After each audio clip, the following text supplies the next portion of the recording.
Hi everyone, it's Melissa from Welcome to the Woods. In this video, I'm just going to be detailing the process of me ripping up carpets in the house that I'm currently renovating. Now, this carpet was really thick, and I was worried I wasn't going to be able to get a hold of it unless I took off the baseboards.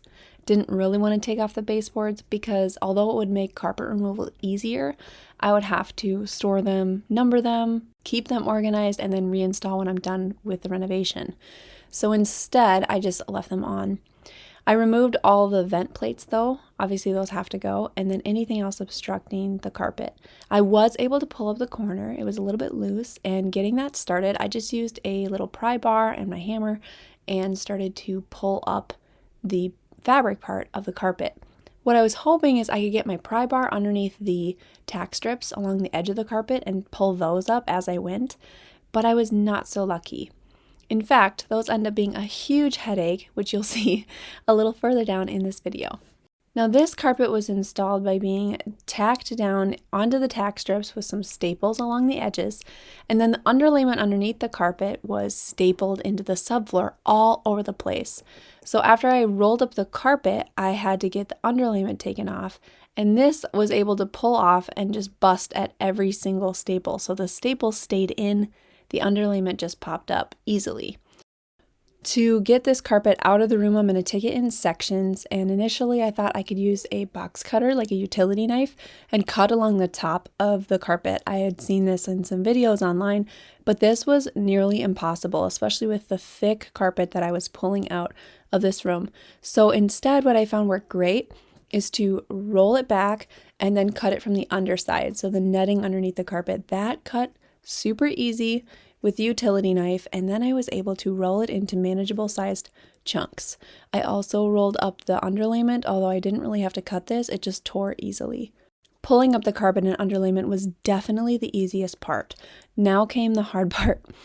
So I used my pry bar on these tack strips along the edge. This is what was holding down the fabric carpet. I thought they were going to pull up easily because usually these just have little nails in them. Mine were installed with the little nails, which is typical, but also every 6 inches, a large 1-inch long nail was holding it into the subfloor. So it was extremely difficult to get these tack strips up, and they were breaking every few inches when they would hit one of the large nails. The hundreds of staples that were holding the different pieces of underlayment to the subfloor were also very tedious to get out.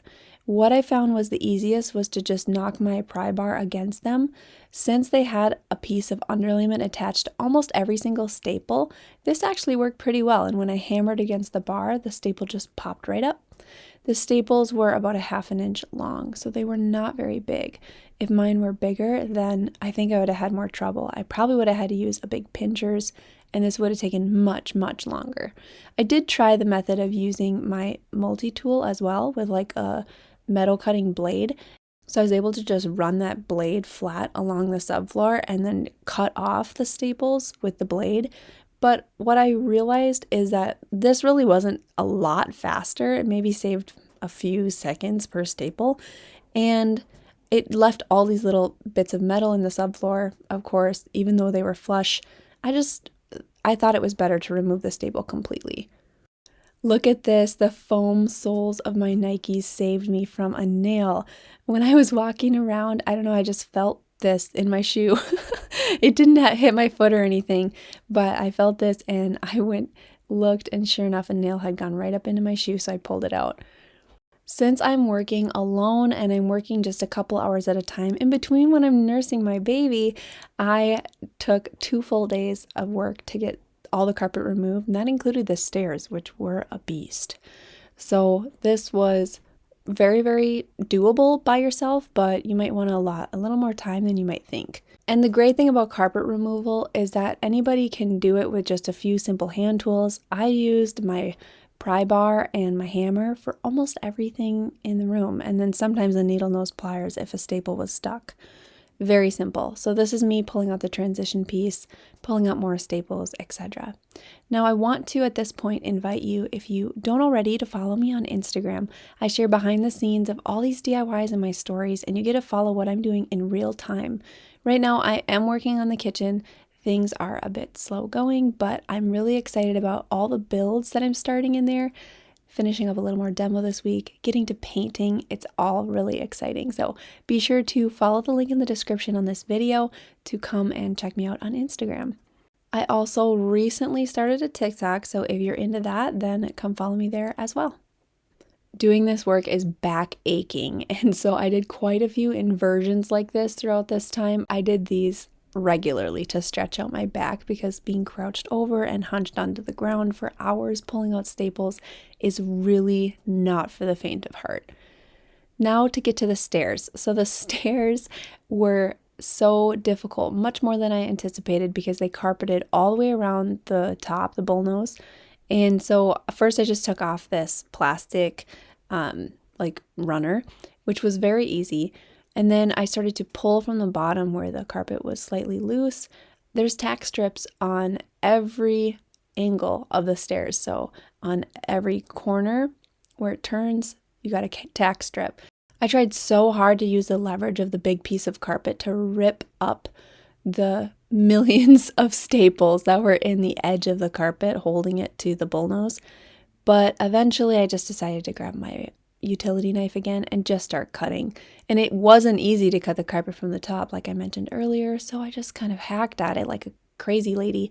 And eventually I got it loose enough where the pieces of carpet that were left holding onto the stairs were just little pieces like remnants that I could yank off with my needle nose pliers. It took me an hour and a half on the stairs to get to this point here where all the carpet was the direction I needed to really yank. And it was so frustrating how difficult it was to take the carpet off. But when I finally got it, I was exhausted and I was so relieved.